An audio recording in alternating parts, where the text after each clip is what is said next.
Hi everyone, welcome to Yoga Detour. I'm Cecily. I'll be your instructor today.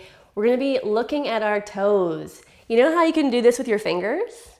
Well, did you know that we could actually be able to do that with our toes? Well, this is what we're going to dive into today. So I hope you're ready. Throw off your shoes and let's get started.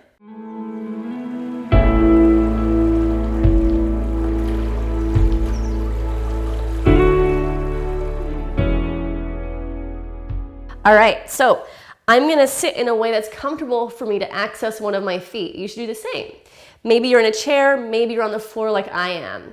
I want to be able to reach my hands to that foot comfortably. I'm going to start by taking hold of my big toe with one hand and then using my other hand to pull all the other toes away from that big toe, creating a bit of a stretch, really putting some space after that big toe. Then I'm going to take one toe at a time and start to pull them apart.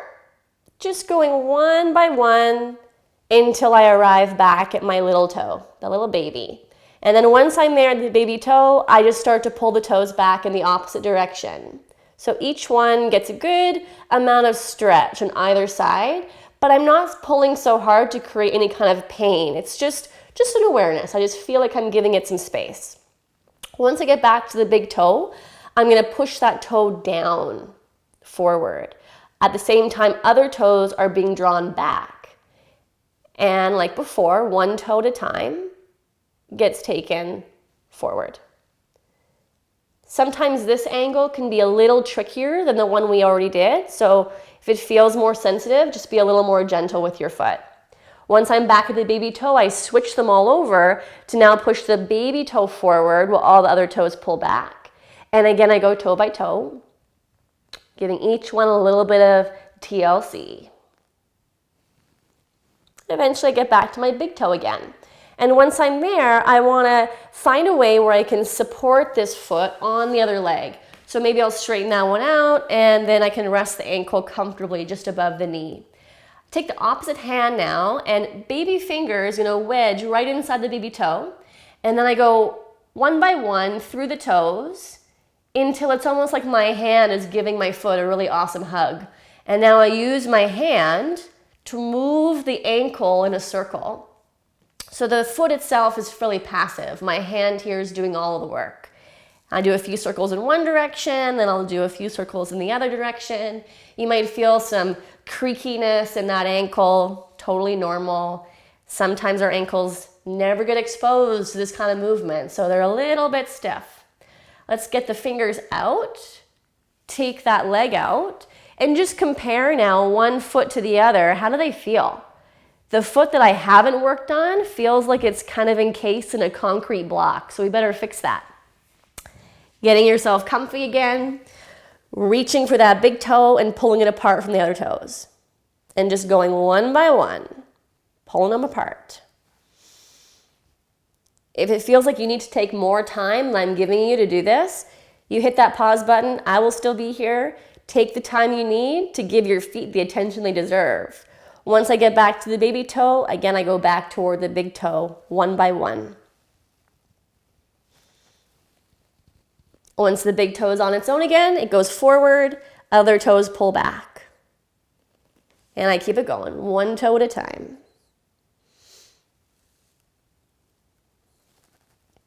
Baby toe then switches to go forward while other toes pull back. Feeling all that soft tissue around these joints starting to wake up. A little bit of shock and surprise in there, perhaps, if they've never been moved like this before. Once the big toe is then again on its own, let's lift that foot up, take that baby finger of the opposite hand and wedge it in there. Get all the different fingers inside the toes, give them a good squeeze, and then roll that ankle around. A few circles in one direction, making it feel good. And then the other way.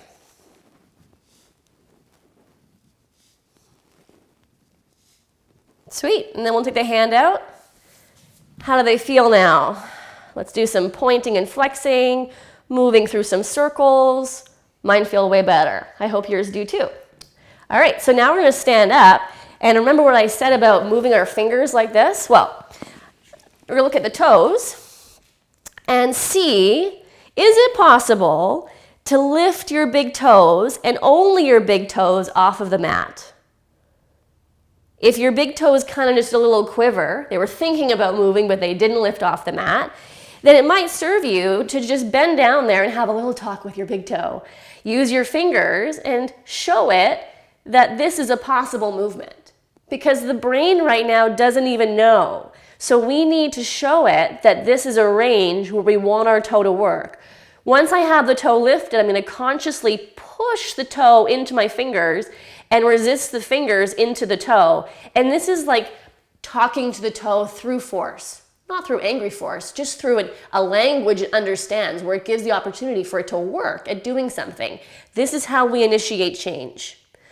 Once I feel like my toe starts to understand what I want it to do, maybe it's then possible to take the fingers away and it stays up there. And now maybe it becomes easier to tap. That might not have happened for you right away, but that's the kind of thing that those of you who struggle to lift the toes off the floor could use to develop this kind of lift. So once we have a toe tap happening, I'd like to do about 10 or 20 repetitions of that big toe tapping. And then I keep the big toe down and lift off all the little guys. And see if I can isolate that part of the foot where the big toe is being sent through the floor, the little toes are lifting off. Now, if you want to get a little bit more complicated, maybe I'll take all the toes and lift them off and try and just put the big toes down and up, down and up, down and up. Can I leave the big toes there and put the little toes down and up? Down, so them stretching. It's like every one of the toes has its own brain. It has to think. Can I leave all of the middle toes off, put my big toes down, and the babies? That's the ultimate party trick, right? So that kind of thing is something to work towards. You can get creative with your toe work. Eventually, I want to be able to strum with my toes the way I strum with my fingers. There will always be challenges that the toes have a hard time with. But if you suffer from bunions, if you have fallen arches, if you have sore feet, if you wear high heels a lot of the time, this kind of work can be a game changer. It can make your feet feel so much more alive, and they're going to carry you into your everyday feeling like you are really standing on two solid feet. I hope you enjoyed that little trip into your toes. Thanks again for following us here on The Detour today, and I look forward to seeing you next time.